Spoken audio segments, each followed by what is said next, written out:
જીવ જ્યારે શરીર ધારણ કરે છે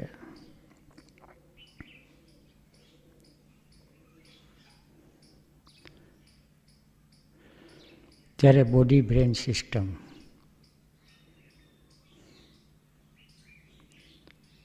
જીવ એક ઉર્જા છે, શક્તિ છે.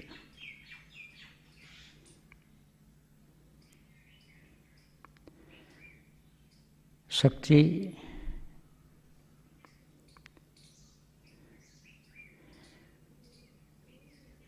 કોઈ પણ શરીરમાં જાય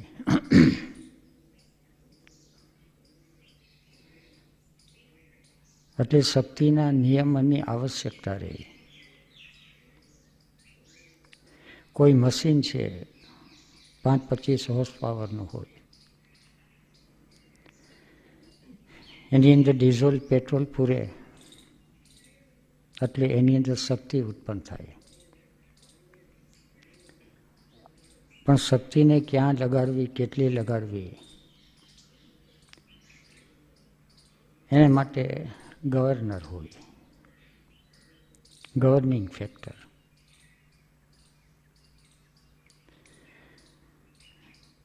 બહારની મશીનરી છે એ રીતે કુદરતની બનાવેલી મશીનરી. કીડી છે તો કીડીની અંદર કેટલી શક્તિ દેવી અને એ શક્તિ ઉપર કઈ રીતે એને ગવર્ન કરવું, એને બ્રેઇન સિસ્ટમ કહે. મનુષ્ય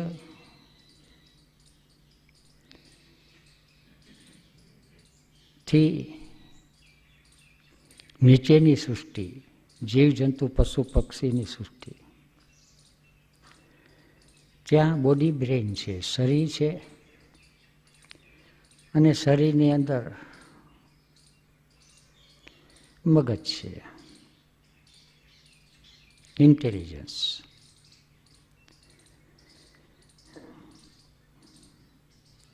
આહાર, નિદ્રા, ભય અને મૈથુન બધી ક્રિયા ચાલે છે જે શક્તિથી, એને પ્રાણ શક્તિ કહે. બિલાડીને ઉંદરનો શિકાર કરવો છે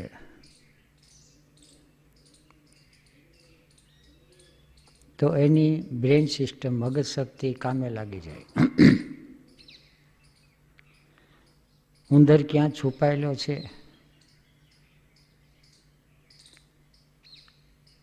કઈ બાજુથી નીકળવાનું છે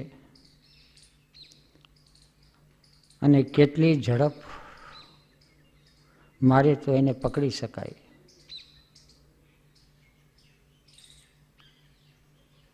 બિલાડી એના બચ્ચાને શીખવે. બચ્ચાની અંદર એ એસેન્સમાં પડેલું છે અને દરેક ઠેકાણે વાઘ હરણને હોય, વાંદરા છે ફળ ફૂલ ખાતું હોય. Body brain system. મનુષ્યનું શરીર છે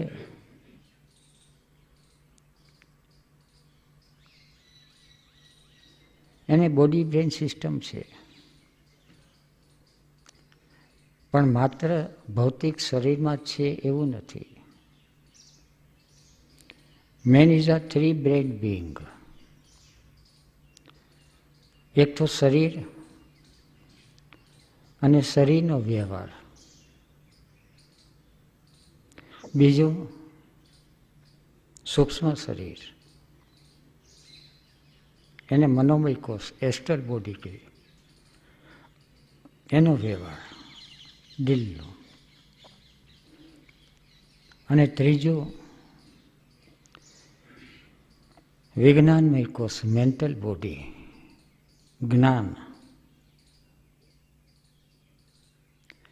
મનુષ્યની અંદર જે જ્ઞાન છે એને બોધ કહે. સંસારી માણસો ઇન્ફોર્મેશનને, માહિતીને જ્ઞાન કહે.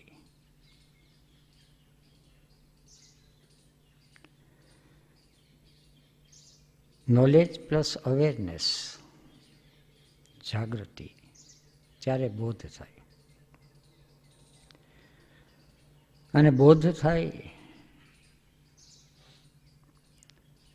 ત્યારે વિવેક પ્રગટે.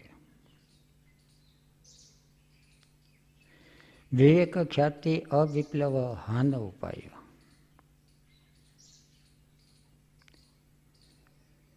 વિવેક ખ્યાતિ પતંજલિ સૂત્ર છે કે આ સંસારમાં દુઃખમાંથી છૂટવું હોય તો વિવેક શક્તિ જોઈએ.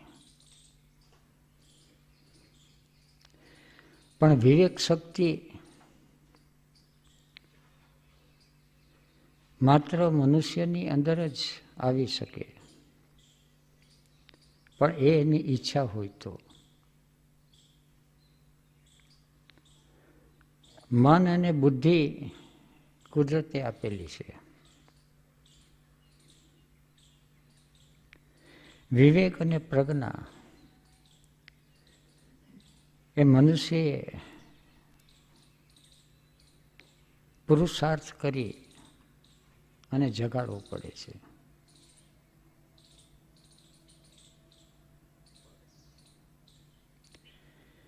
વિષય થોડોક સૂક્ષ્મ છે.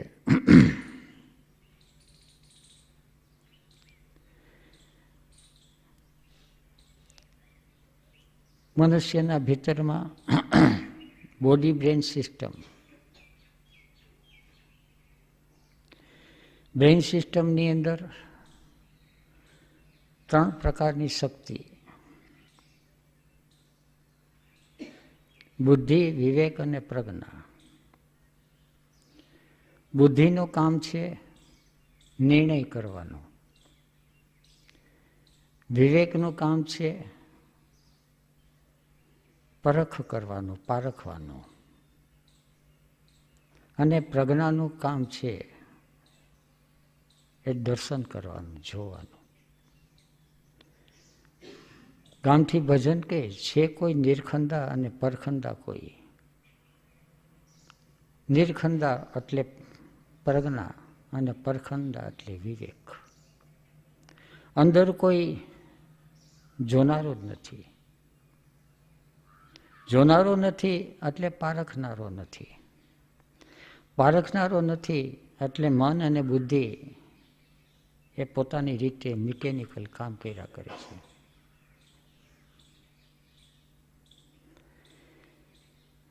Body brain system. બીજી બાજુ શરીર છે, તો શરીરની અંદર પ્રાણ ઉર્જા છે.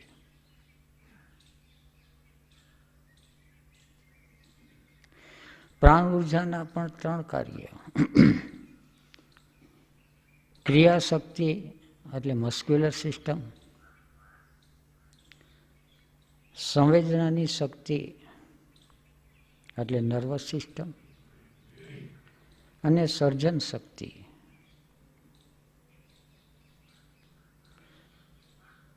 એટલે સેક્સ એનર્જી. ઇન્સ્ટિંક્ટ, મૂવિંગ અને સેક્સ.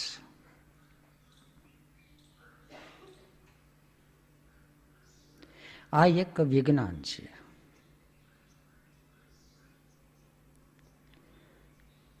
અત્યાર સુધી જે આપણી વાત આગળ ચાલે છે, 1976ની સાલ સુધી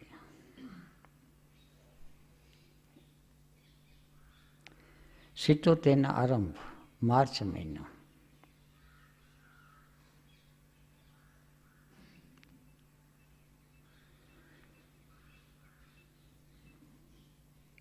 શિબિરના જે 2 આધાર સ્તંભ હતા,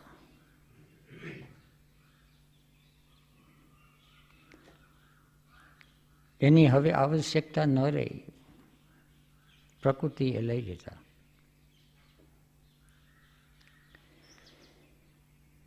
એ વખતે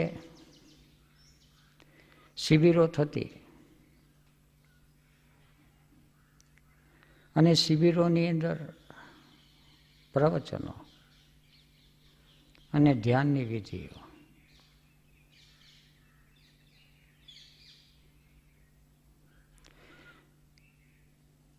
જેવી ફુરસદ પડે એટલે પ્રવચનના સમય પૂરો થાય પછી પ્રાઇવેટ મુલાકાતો થાય, પ્રશ્નોત્તરી થાય.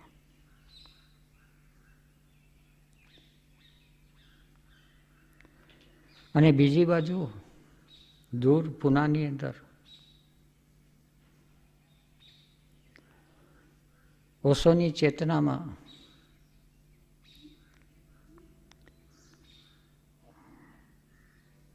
વાણીનો જ્ઞાનનો વિસ્ફોટ થયો.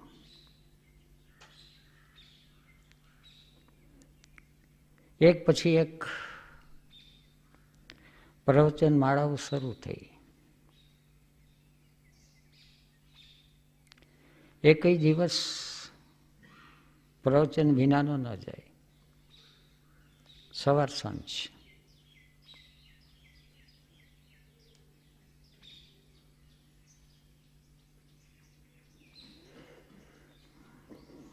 સંન્યાસીઓની ભીડ વધવા માંડી, ઓશોનો પ્રભાવ વધવા માંડ્યો અને જુદા જુદા વિષયો ઉપર પ્રવચન માળાઓ શરૂ થઈ. મીરા ઉપર હોય, સેજોબાઈ ઉપર હોય, સૂફી ઉપર હોય, યોગ ઉપર હોય, તંત્ર ઉપર હોય. અને જે પ્રવચન માળા એ કરે, સંન્યાસીઓનું ચિત્ત એનાથી પ્રભાવિત થઈ જાય.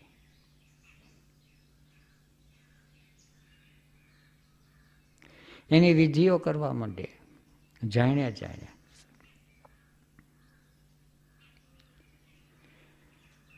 જેને થોડી જાગૃતિ હતી એની ચર્ચાઓ કરવા માંડે. અને સંસારી જીવ ને ચર્ચામાં વધારે રસ છે, સ્વાભાવિક. દુકાને જાય, નોકરીએ જાય, ઘણી બધી વસ્તુ ને દમન કરવી પડે, સપ્રેસ કરવી પડે. પછી મોટી મોટી ચર્ચાઓ કરી, કેથાસિસ કરી લે, રેચન કરી લે. રેચન કરવાથી સારું લાગે, હળવાશ લાગે. શબ્દ રેચન છે. શરીરમાં મળ ભર્યો હોય તો સરખું રેચન થઈ જાય, હળવાશ લાગે. એ રીતે ઘણો બધો મળ એકઠો થયો હોય,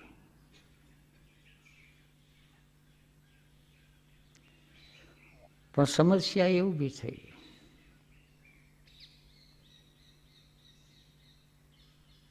કે રેચન એ લક્ષ્ય બની ગયું.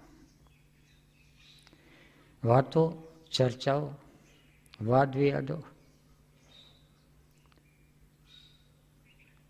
અને શિબિરોનું લક્ષ્ય ધ્યાનની વિધિઓ,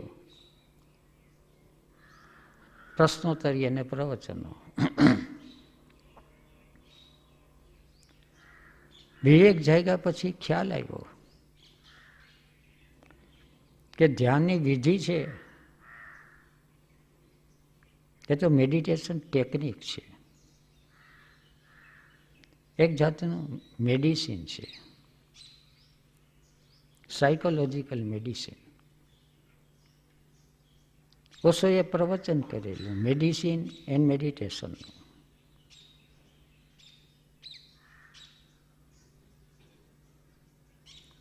ત્યારે વિશેષ ખ્યાલ આવ્યો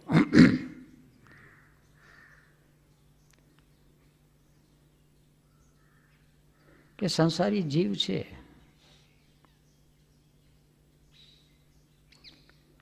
આ બાજુ દવા લે અને આ બાજુ રોગ ઉત્પન્ન કરે.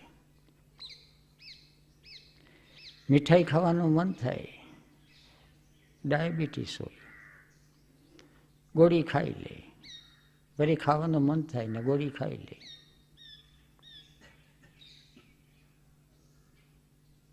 સંસાર વ્યવહારની અંદર ઉર્જાઓ બધી ખર્ચી નાખે અને શિબિરમાં આવી થોડીક ધ્યાનની વિધિ કરી જાય, થોડું માર્ગદર્શન લઈ લે, થોડો સમય આવે. સંસારીઓ કે પણ ખરા, એની અભિવ્યક્તિ બે પ્રકારની થાય. એક તો બહુ મજા આવે છે અને બીજું ચાર્જ થઈ ગયા.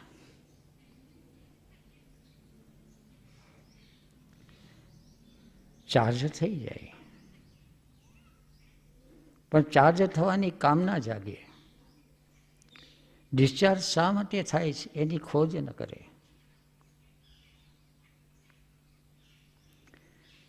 સંસારની અંદર હારે ગયેલો, થાકી ગયેલો હોય, થોડો વખત રાહત થઈ, મજા આવી જાય. પણ જીવનનું લક્ષ્ય મજા નથી. લક્ષ્ય છે શરૂઆતમાં વિવેક જગાડવાનો.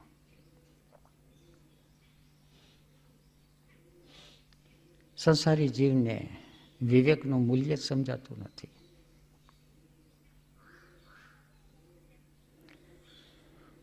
બાપુએ આવ્યા પછી દોર હાથમાં લીધો અને દોર અતિશય સૂક્ષ્મ રીતે લીધો.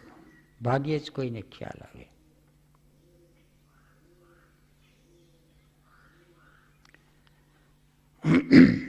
ઈશારો કરતા જાય.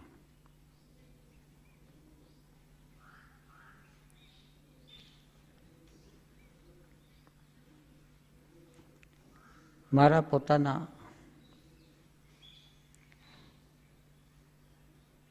હવે તો અંગત શોખનો વિષય નહીં, લક્ષ્ય પણ બની ગયું. ભારતની અંદર યોગ દર્શન અને પશ્ચિમની અંદર ગુરજીએફની સિસ્ટમ.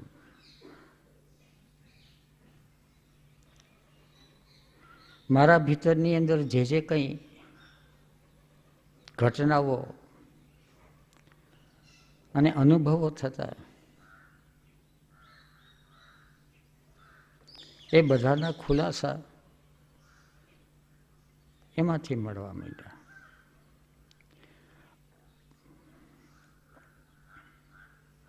બાપુ ન છૂટકે ઈશારા કરે. એક પ્રસંગ યાદ આવ્યો.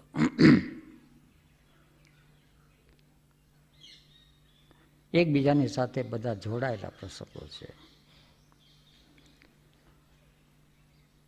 પુનાથી થોડા મિત્રો આવેલા.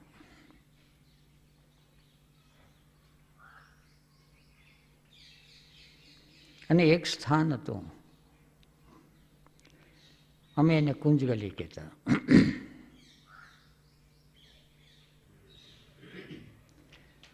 અને ત્યાં સવારના 7-8 વાગ્યાથી બેસી જઈએ, જમવાનું ટાણું થાય ત્યાં સુધી યોગ સૂત્ર અને ગુરજીએફનું સ્ટડી કરીએ. સાથેમાં પૂનાના મિત્રો અને જે કોઈ આવે, જે કંઈ નવું સમજાય એની નોંધ લઈએ.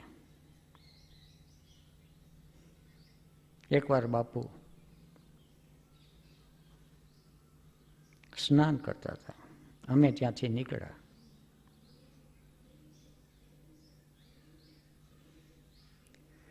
પ્રશ્ન પૂછ્યો, કઈ બાજુ છે? બાપુને આ કીધું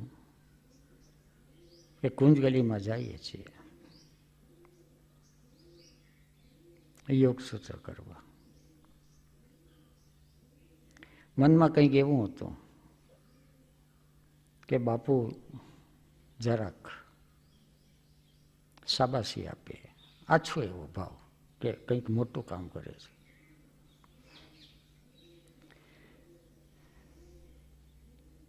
પછાડે જ મિત્ર હતા, ચાલ્યા આવતા હતા.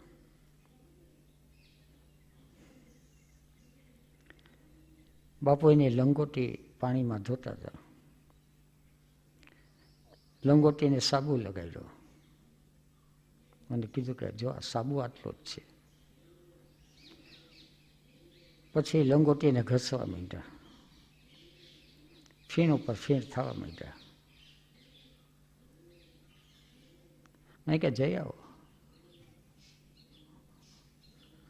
બધા ફીણા છે. ઈશારો કર્યો, એમ કીધું નહીં. ખ્યાલ આવી ગયો કે પતંજલિનું એસેન્સ તો કંઈક બીજું છે, ફીણામાં રસ છે. જીવનનું એસેન્સ તો બહુ થોડું છે. જીવનનું એસેન્સ જીવવામાં છે, હર ક્ષણે મોજથી. પણ એના ફીણા છે એ જેટલું ઘસીએ એટલા ફીણા થાય.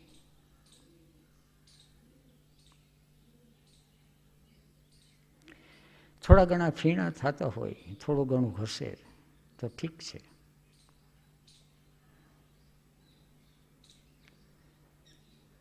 પણ વિચારે ચડી ગઈ.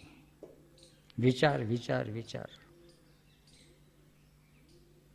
અતિશય વિચાર.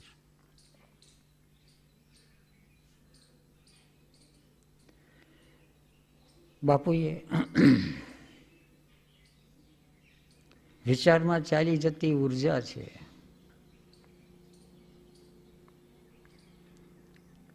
એને શરીરના સ્તર ઉપર લાવી દીધી. સાયન્સની તો હવે ખબર પડી.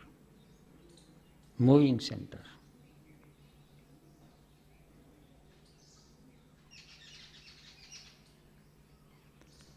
શરીરના સ્તર ઉપર લાવી દીધી એટલી એક્ટિવિટી શરૂ કરી દીધી. પણ માત્ર એક્ટિવિટી નહીં, એક્ટિવિટીની સાથે ક્રિએટિવિટી, મૂવિંગ સેન્ટરની સાથે સેક્સ એનર્જી પણ. પેલા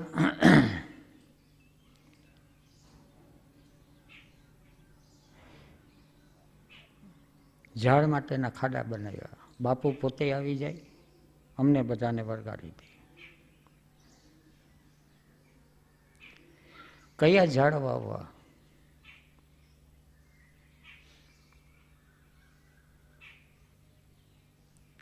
સહજ રીતે કન્ડિશન માઇન્ડ છે એને ઉત્તર આપ્યો, બાપુ આંબા નાળિયેરી.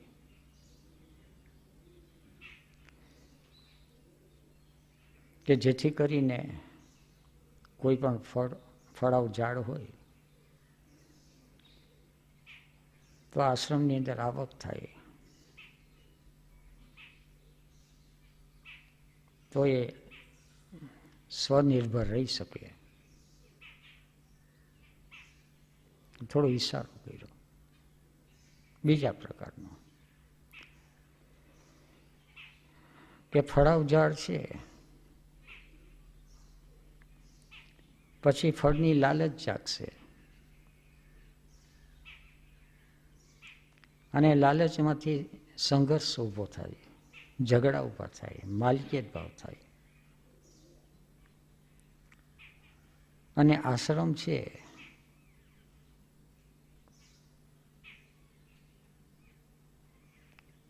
એનો હેતુ, એનું લક્ષ્ય છે એ ખલાસ થઈ જાય.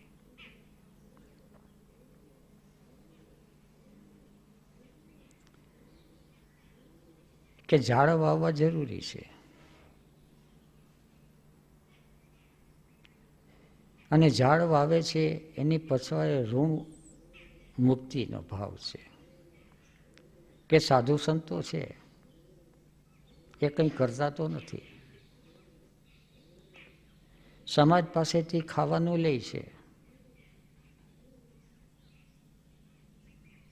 એને પણ સમાજને ચૂકવી દેવું જોઈએ. બીજી રીતે ચૂકવવા જાય તો સમાજ નહીં સ્વીકારે. પૈસા સમાજ આપે, કપડાં લતા સમાજ આપે, ખાવા પીવાનું સમાજ આપે, તો ચૂકવવું કઈ રીતે? અને જ્યાં સુધી ચૂકવાતું નથી ત્યાં સુધી કરજ છે એ વધતું જ રહેવાનું, ત્યાં સુધી જીવ છૂટી નહીં શકે. ઋણાનુબંધ. એટલે સાધુ સંતોનું કામ છે વૃક્ષ વાવવાનું, પણ એવા પ્રકારના વૃક્ષો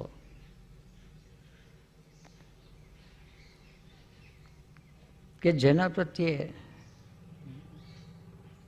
સમાજની કે ગવર્મેન્ટની નજર ઓછી પડે, લોભવૃત્તિ ઓછી જાગે. વડલા પીપળા, જુરી, એ વખતે રોપા જુરીના દરિયા કાંઠો હોય એટલે મળતા. ખાડા કરીને જુરીના ઝાડ વાવવાના. પણ માત્ર જુરીના ઝાડ વાવી અને પાણી પીવડાવવું મિકેનિકલ નહીં.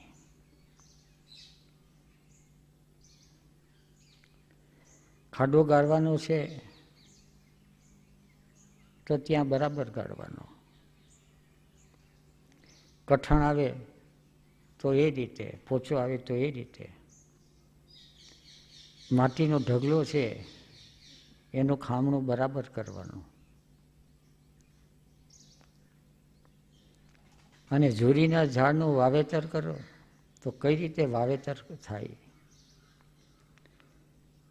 એનું થળિયું સીધું કઈ રીતે થાય. એટલે થળિયું સીધું રખાવે. સામાન્ય રીતે લગભગ ખેડૂતો એવું કરતા હોય.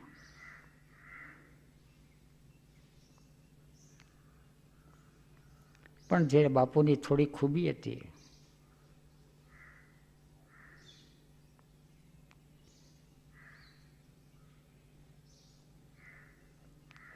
કે થળિયાને જે આધાર માટે એક દાંડી ખોડે, કડક માંસનો કટકો હોય કે બીજું હોય, દાંડી, અને દાંડીને પછી બાંધવાનું હોય સિંદરી કે સૂતરીથી.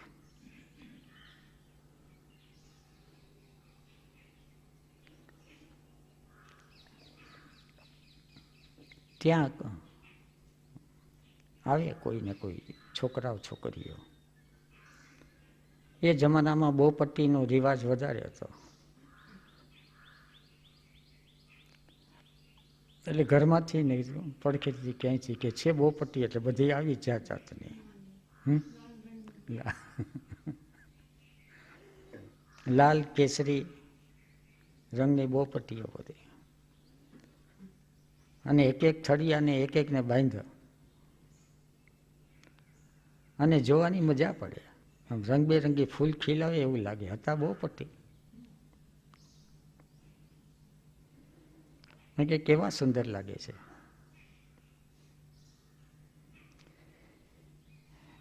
બીજી બાજુ ઇમોશન સેન્ટર ઉપર કામ કરવાનું.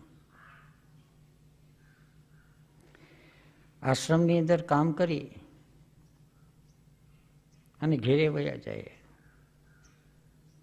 થોડું 50 ફૂટનું જ ઘર અને આશ્રમ વચ્ચે અંતર હતું. બાપુને ખ્યાલ આવી ગયો. પહેલાં તો આસક્તિ જે રૂમમાં હતી જે રૂમની અંદર ધ્યાન કર્યું, જે રૂમની અંદર મારા ભીતરની બધી સંવેદનાઓ, દર્દો, સુખદ સ્મૃતિઓ એ બધી રૂમ સાથે સંકળાયેલી હતી. અને એની સાથે એક રાગ જન્મી ગયેલો, ગહેરો રાગ. એ રૂમની અંદર કોઈને આપવું નહીં અને બીજા કોઈ રૂમની અંદર પૂછ્યા વિના પ્રવેશ ન કરે, આવો આગ્રહ હતો. બાપુને આશ્રમ બંધાણો, પણ એનો ઉતારો એ રૂમમાં રાખે. એટલે ખ્યાલ તો આવી ગયો થોડોક કે ખેલ નવો શરૂ કર્યો છે. આરામ કરવો, સૂવું ક્યાં, ગમે ત્યાં પછી સ્થાન ગોતી લેતા. વાંચનનું પણ એટલું ચાલતું હોય, ચિંતન ચાલતું હોય, નાની મોટી બધી સાંસારિક પ્રવૃત્તિઓ ચાલતી હોય, જુદા જુદા સ્થાન ગોતી લેતો. બીજું હતું, કુંજગલી પ્રત્યે રાગ જન્મી ગયેલો. અને રાગ જન્મો એટલું જ નહીં, પણ એનું એક વ્યસન થઈ ગયેલું.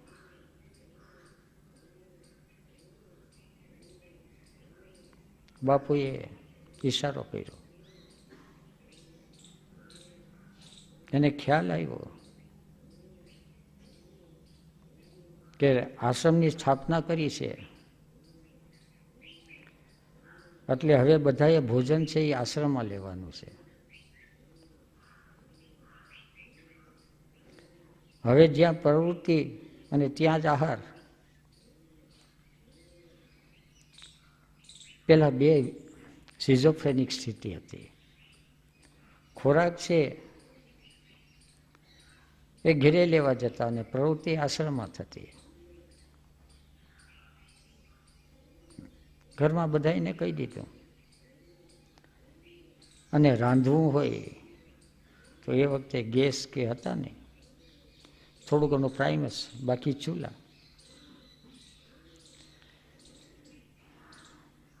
મને કે આપણે ચૂલા બનાવવાના છે. જૂના વખતમાં ચૂલે રસોઈ થતી અને ચૂલાના ધુમાડાની સમસ્યાઓ રહેતી.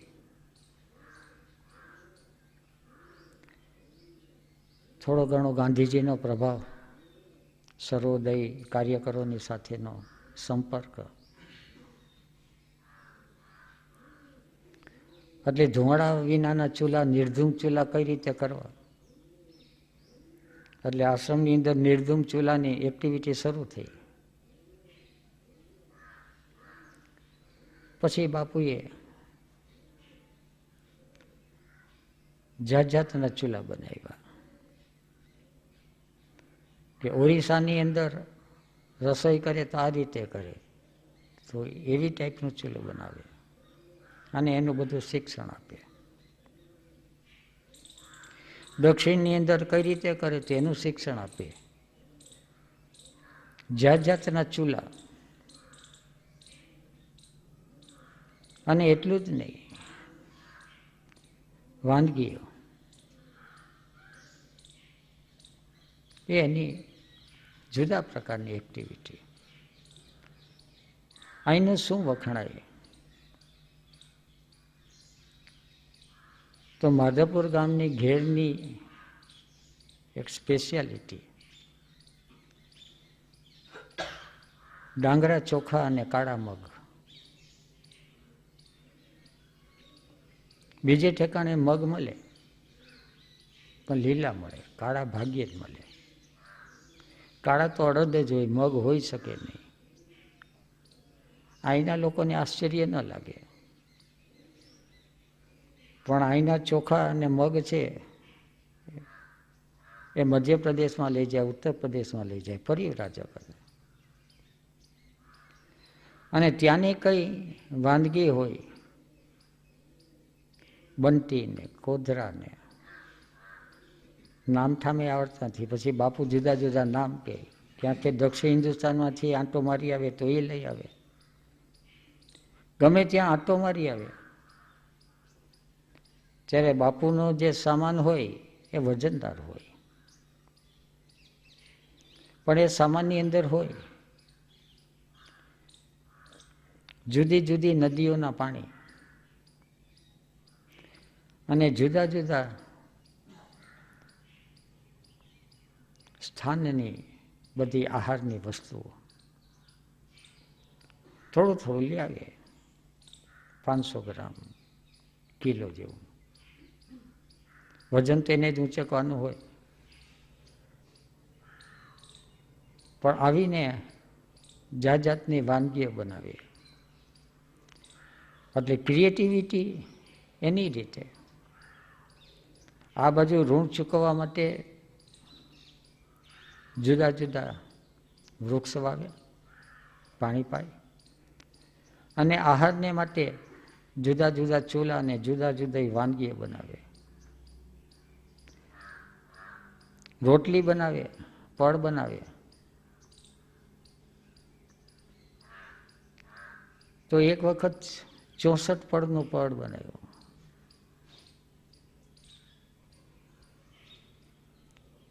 એને કઈ રીતે શેકવું ને એ વિદ્યા ક્યારેય આવડી નહીં, જોયા કર્યા બાપુ કરતા.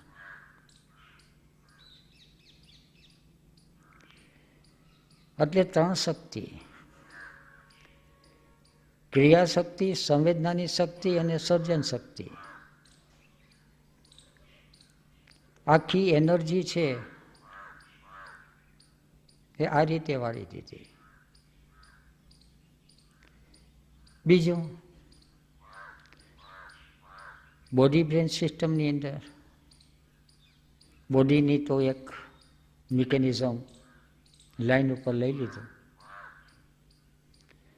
બ્રેઇનનું મિકેનિઝમ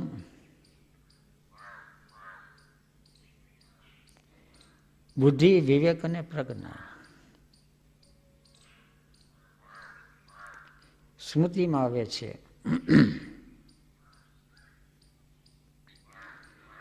14 જાન્યુઆરી આવી, મકર સંક્રાંતિ આવી.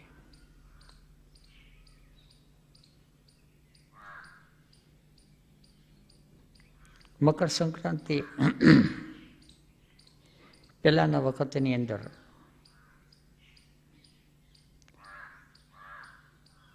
ગોર મહારાજ આવે,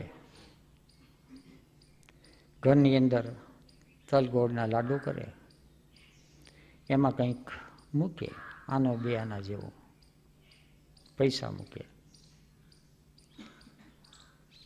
અને લાડુ આપે.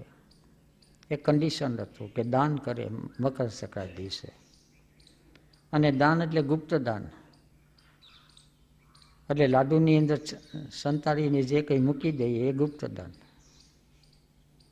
છોકરાઓ આવે અને કોઈ પણ આવે, શક્તિ અનુસાર એ ચાલ્યા કરે. ધીરે ધીરે લગ્ન મુહૂર્ત જૂઠ સબ ઓશોનું બધું પ્રવચનો સાંભળેલા. અને આ બધું છે એ બધું વ્યર્થ છે, ખોટું છે.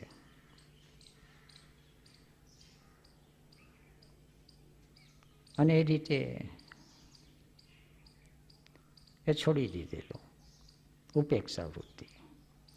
અને છોડી દીધેલું એટલું જ નહીં, જે કોઈ કરે એના પ્રત્યે સૂક્ષ્મ દ્વેષ ભાવ, કે વ્યર્થ કરે છે, સમાજને નુકસાન કરે છે,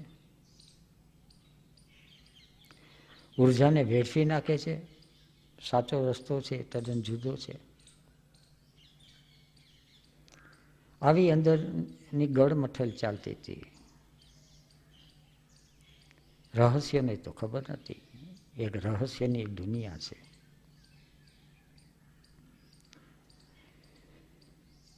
મને કે ચાલો ઉપર.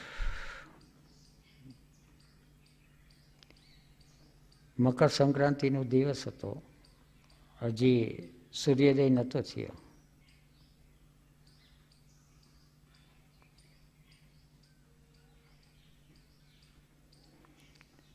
મને કે સૂર્ય હવે ઉગે છે.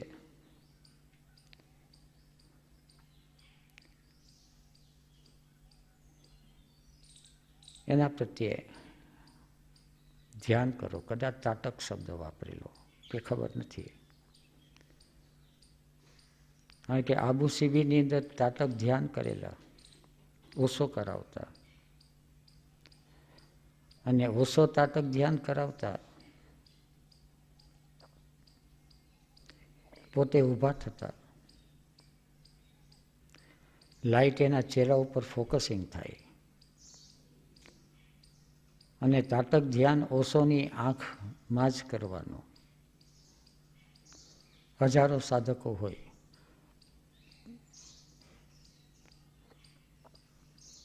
એક બાજુ તાટક ધ્યાન થતું હોય,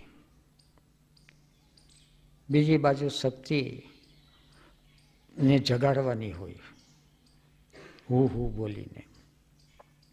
હું મંત્ર છે એ સેક્સ એનર્જીના ઉદ્ધીકરણ માટેનો મંત્ર.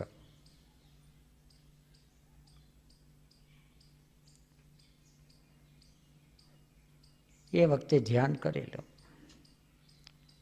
અને માત્ર ધ્યાન કરેલું નહીં, થોડો ઘણો એનો ખ્યાલ પણ હતો એના વિજ્ઞાનનો. એટલે કંઈ ને કંઈ શરીરમાં અને સૂક્ષ્મ શરીરમાં એની અસરો થવા માંડે.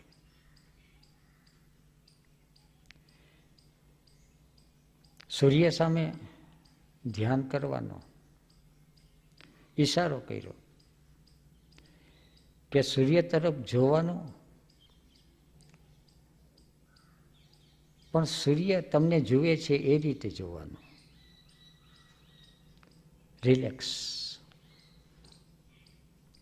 આપણે સૂર્યને જોઈએ છીએ એ રીતે નહીં, એ આપણને જુએ છે. બાપુ એની ભાષામાં વાત કરતા. અને બીજો કે આંખને સ્થિર ન રાખવી, નહીં તો સૂર્યની પ્રકાશ અને એના કિરણો છે એ આંખને નુકસાન કરશે. આંખને પટપટાવવી. બાપુ બતાવતા. અને પછી આંખ થાકી જાય ત્યાં સુધી પટપટાવવી, પછી આંખ બંધ કરી દેવી. એટલે સૂર્યનું પ્રતિબિંબ આંખમાં દેખાય, બે આંખની વચ્ચેમાં, અને ત્યાં દ્રષ્ટિને સ્થિર રાખવી.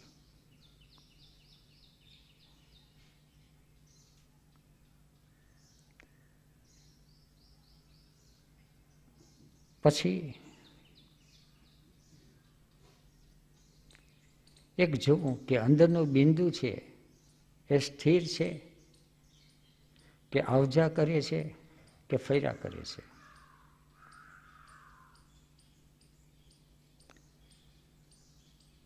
પાસે બેસીને એ વિધિ કરાવી લીધી,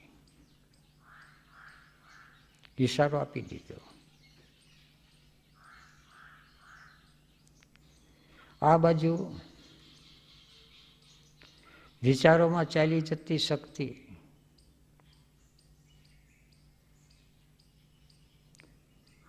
એ લીકેજીસ બંધ થઈ ગયા. નાની મોટી સંસારની જવાબદારીઓ હતી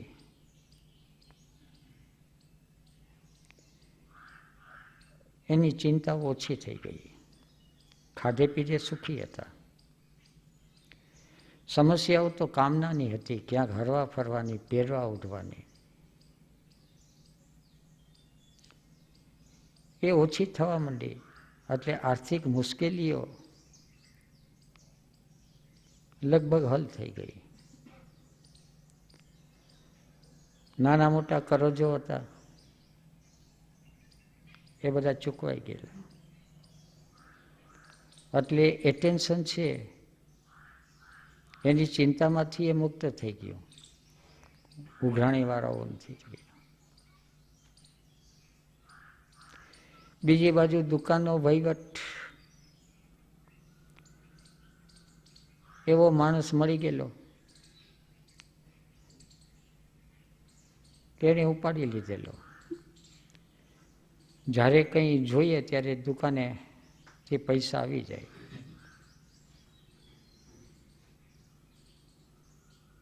ચેકબુક પાસે રાખેલી હતી, માણસે જ આપી દીધેલી કે ચેકબુક તમે રાખો.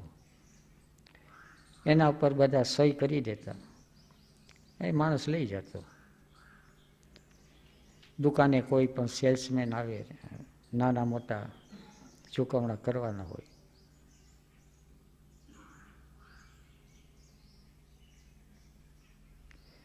દુકાને જવાનું લગભગ બંધ જેવું થઈ ગયું.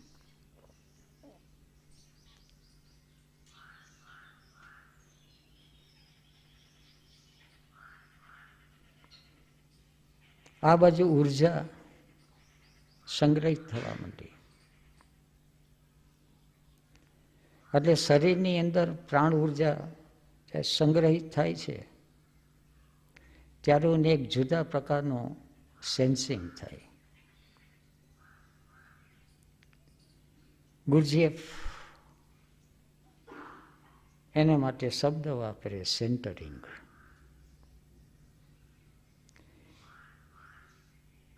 સંસારના માણસો છે કમાતા જાય ને ખર્ચતા જાય.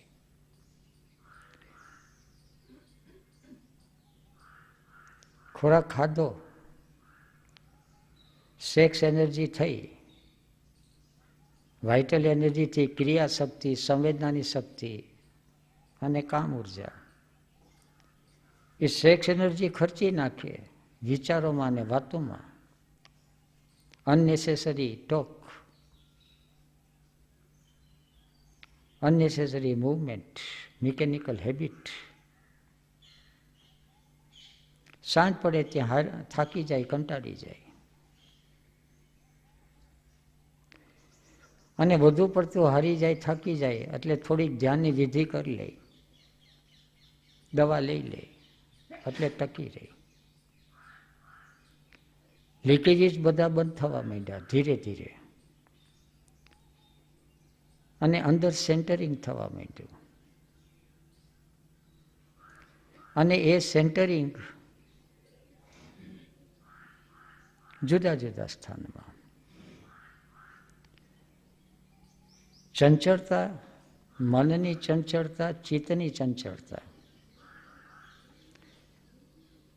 સેક્સ એનર્જીની ચંચળતા,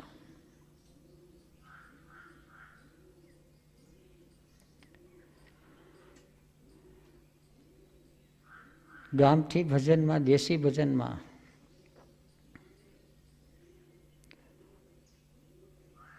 બુંદ, બિંદુ અને નાદ.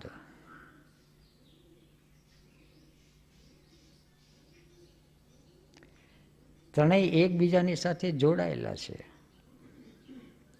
એકબીજાનો એકબીજા ઉપર પ્રભાવ પડે. પ્રાણનું સેન્ટરિંગ થાય તો ચિત્તની સ્થિરતા થાય.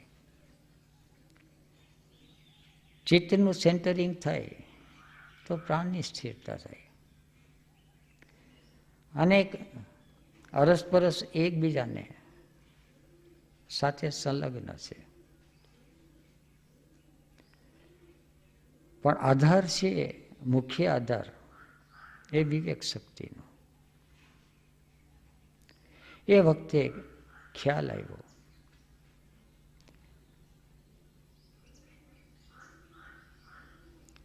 બુદ્ધિ, વિવેક અને પ્રજ્ઞા ત્રણ શક્તિ છે, અને ચોથું છે દ્રષ્ટૃત્વ, દ્રષ્ટાભાવ.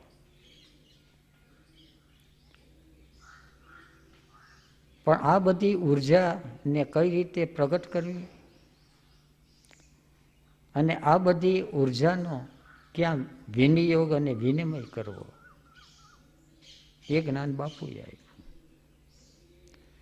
એટલે વ્યવહારના જગતની અંદર વિવેક, અને જ્યારે સાધનાના જગતની અંદર જાય ત્યારે દ્રષ્ટા. ભીતરના જગતની અંદર દ્રષ્ટુત્વ, ઓબ્ઝર્વેશન, અને એની જ શક્તિ છે જે બહારના જગતમાં વાપરવાની છે, એ છે વિવેક.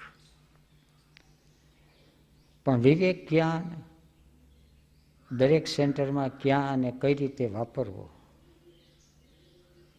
એ કદાચ આવતીકાલે